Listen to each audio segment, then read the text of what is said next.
Hi, welcome back.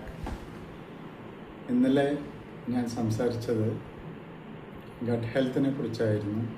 ഇന്നും gut ഹെൽത്തിനെ കുറിച്ച് തന്നെയാണ് സംസാരിക്കുന്നത്. നമുക്ക് നോക്കാം, ഒരു മനുഷ്യന് ഒരു ദിവസം എത്ര ഗ്രാം ഫൈബർ ആവശ്യം വേണം എന്ന് നോക്കാം. 25 മുതൽ 35 മില്ലിഗ്രാം ഫൈബറാണ് ഒരു ദിവസം ആവശ്യമായി വരുന്നത്. എന്നാൽ ആക്ച്വലി ഇന്നത്തെ സാഹചര്യത്തിൽ ആഹാരത്തിലൂടെ 10 ഗ്രാം വരെ കിട്ടുമോ എന്ന് ചോദിച്ചാൽ വളരെ ദുർലഭമായിട്ട് കിട്ടുന്നുള്ളൂ.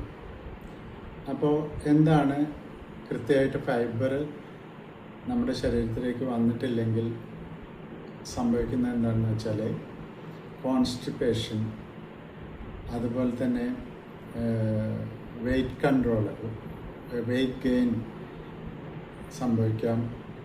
കൃത്യമായിട്ട് ഡൈജസ്റ്റീവ് സിസ്റ്റം നല്ല രീതിയിൽ വർക്ക് ചെയ്യില്ല. അതുപോലെ തന്നെ ബ്ലോട്ടിങ് സംഭവിക്കും. ഇതെല്ലാം ഫൈബർ കൃത്യമായിട്ട് കിട്ടിയിട്ടില്ലെങ്കിൽ ഉണ്ടാവും. അതിനെന്താണ് ഒരു ഫോം വഴി? എന്താണ് ഫോം വഴി എന്ന് വെച്ചാൽ, ഇന്ന്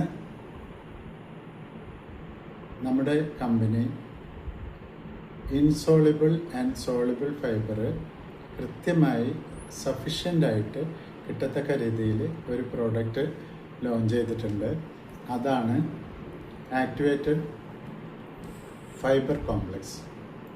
ഇത് ഡെയിലി ബേസിൽ കൺസ്യൂം ചെയ്യുകയാണെങ്കിൽ ഈ പറഞ്ഞ പോലെ കോൺസ്റ്റിപ്പേഷനുള്ളവർക്ക് ഇത് നല്ല രീതിയിൽ കോൺസ്റ്റിപ്പേഷനൊന്നുമില്ലാതെ നല്ല ഡൈജസ്റ്റീവ് സിസ്റ്റം ഫീൽ ചെയ്യും. അതുപോലെ തന്നെ ബ്ലോട്ടിംഗ് ഉള്ളവർക്ക് ആ ഒരു സ്ഥിതി മാറും. കാരണം കൃത്യമായിട്ട് ഫൈബർ കിട്ടുന്നതുകൊണ്ട് തന്നെ അവരുടെ മോഷനും അതുപോലെ ബാക്കിയുള്ള ഡൈജസ്റ്റീവ് ഹെൽത്ത് നല്ല രീതിയിൽ ഇമ്പ്രൂവ് ആയി വരും.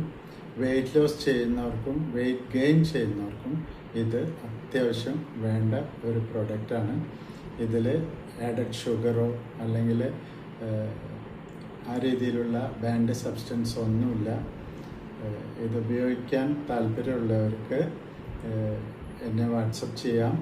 ഞാൻ ഡീറ്റെയിൽ ആയിട്ട് പറഞ്ഞു തരാം എങ്ങനെയൊക്കെയാണ് ഇത് യൂസ് ചെയ്യേണ്ടതെന്നും എന്തൊക്കെയാണ് ഇത് എടുക്കുമ്പോൾ നിങ്ങൾ ആഹാരത്തിൽ എങ്ങനെയൊക്കെ ക്രമീകരിക്കണം എന്നും ഞാൻ കൃത്യമായിട്ട് നിങ്ങളോട് പറഞ്ഞു തരാം. താല്പര്യമുള്ളവർ എനിക്ക് വാട്സപ്പ് ചെയ്താൽ മതി. Okay, thank you.